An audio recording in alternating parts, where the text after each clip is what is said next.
Bismillahirrahmanirrahim. Perkenalkan, saya Nuprianto dari Fakultas Ekonomi Bisnis, Prodi Manajemen dengan NIM 289215034. Oke, pada kesempatan kali ini saya akan membahas atau membawakan materi hubungan toharoh dengan kebersihan, kesehatan, dan keindahan lingkungan.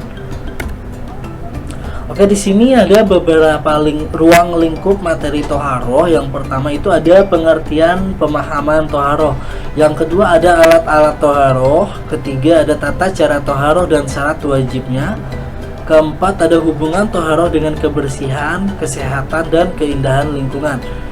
Yang kelima dasar dianjurkan toharoh. Yang keenam ada hikmah dan manfaat toharoh. Oke. Pengertian toharoh di sini adalah toharoh secara bahasa berarti bersih, tohura, tuhran, dan toharotan. Artinya suci dari kotoran dan najis. Sedangkan menurut istilah, toharoh adalah mengerjakan sesuatu yang dengannya kita boleh mengerjakan sholat, seperti wudhu, mandi, tayamum, dan menghilangkan najis 5.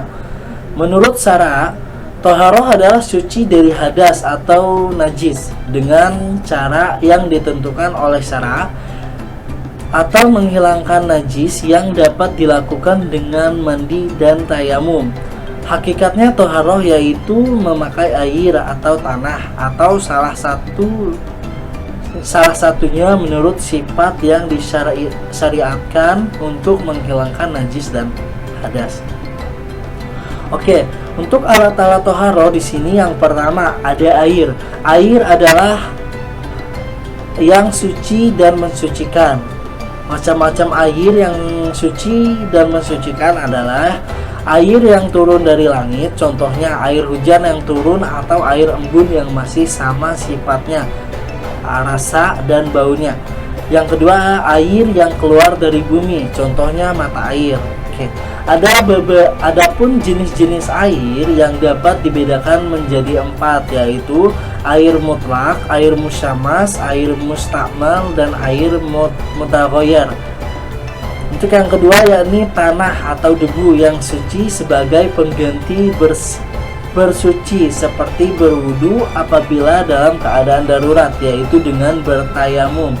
Yang ketiga atau yang terakhir adalah batu atau benda keras yang suci yang disamakan hukumnya dengan batu kecuali benda keras yang asalnya dari kotoran hewan ataupun manusia. Oke, tata cara toharoh dan syarat-syarat wajib toharoh. Tata cara toharoh di antara lain yaitu ada 3. Yang pertama mandi wajib, berwudu, dan yang terakhir ada tayamum. Untuk syarat-syarat wajib toharoh adalah Islam, berakal, balik, masuk waktu atau untuk mendirikan sholat fardu, tidak lupa, tidak dipaksa, berhenti darah haid dan nifas, ada air atau debu tanah yang suci, yang terakhir ada mampu melakukan sesuai kemampuan. Oke, untuk selanjutnya yakni hubungan toharoh dengan kebersihan. Kebersihan adalah salah satu bagian penting di dalam Islam. Kebersihan dan kesucian merupakan bagian dari kesempurnaan nikmat yang diberikan Allah Subhanahu wa Ta'ala kepada hambanya. Karena bersih merupakan modal awal dari hidup sehat. Kesehatan merupakan nikmat yang tidak ternilai harganya. Dalam hukum Islam setidaknya ada 3 ungkapan yang menyatakan kebersihan, yaitu yang pertama nadofah atau najib, yang kedua adalah toharoh, yang ketiga adalah tazhiyah, penyucian. Di dalam Al-Quran ayat yang membahas tentang kebersihan sangatlah banyak, yaitu diantaranya menyangkut masalah-masalah sebagai berikut: kebersihan rohani, kebersihan badan, kebersihan pakaian, dan kebersihan tempat. Kebersihan sangat diutamakan oleh agama Islam. Di dalam Al-Quran dijelaskan tentang pentingnya menjaga kebersihan dalam Islam, yaitu di dalam Quran Surah At-Taubah ayat 108 yang berbunyi A'udzu billahi minasyaitonir rajim. Bismillahirrahmanirrahim. La taqum fihi abada lamasjidun ussisa ala taqwa min awwali yawmi ahaqqun an taquma fihi rijalun yuhibbuna ayyatatahharu wallahu yuhibbul mutatahhirin.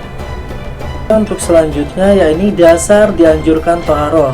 Taharoh sangat penting dalam Islam, baik toharoh secara hakikat, yaitu menyucikan pakaian, badan, dan tempat sholat dari najis, maupun secara hukum, yaitu menyucikan anggota badan dari hadas, dan menyucikan seluruh tubuh dari janabah.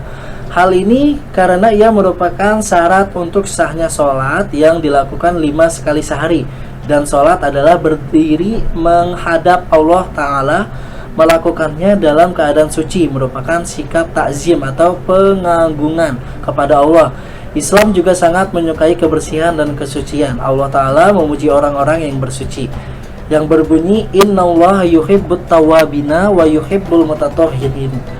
Artinya sesungguhnya Allah mencintai orang-orang yang bertaubat dan orang-orang yang mensucikan diri. Dalam Quran Surah Al-Baqarah ayat 222. Hampir dalam setiap kitab fikih, para fuqaha selalu menyimpan pembahasan toharoh sebagai sesuatu yang dibahas di awal bab. Hal ini menunjukkan betapa pentingnya kebersihan atau kesucian dalam Islam. Selain dapat menjaga umatnya dari berbagai penyakit, toharoh dalam Islam juga berperan sebagai syarat dari sahnya sebuah peribadahan. Hikmah dan manfaat toharoh. Hikmah toharoh di sini, hikmah dari toharoh ada 4. Hikmah pertama yaitu bersuci, karena bersuci ialah suatu bentuk pengakuan Islam terhadap fitrah manusia sebagai umat Islam. Hikmah kedua, selalu menjaga kemuliaan serta wibawa dari umat Islam. Hikmah ketiga adalah melindungi diri dan menjaga kesehatan dari berbagai jenis penyakit, karena kebersihan merupakan pangkal kesehatan. Hikmah keempat, dengan menyiapkan diri dalam kondisi yang baik ketika menghadap Allah Subhanahu wa Ta'ala. Seorang hamba Allah, setiap umat Islam memang wajib mensucikan diri baik secara lahir dan batin, jasmani dan rohani.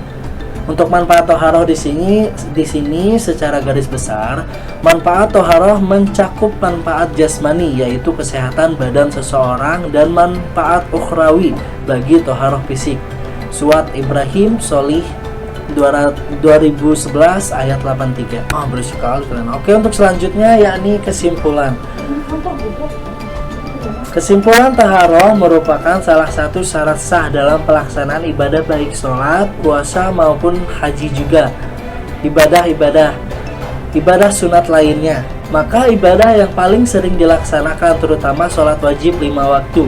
Jika dalam pelaksanaan sholat tersebut tidak sah, kecuali seluruh keadaan pakaian, badan, tempat, dan sebagainya dalam keadaan bersih dan suci, baik suci dari hadas besar maupun hadas kecil dan juga najis.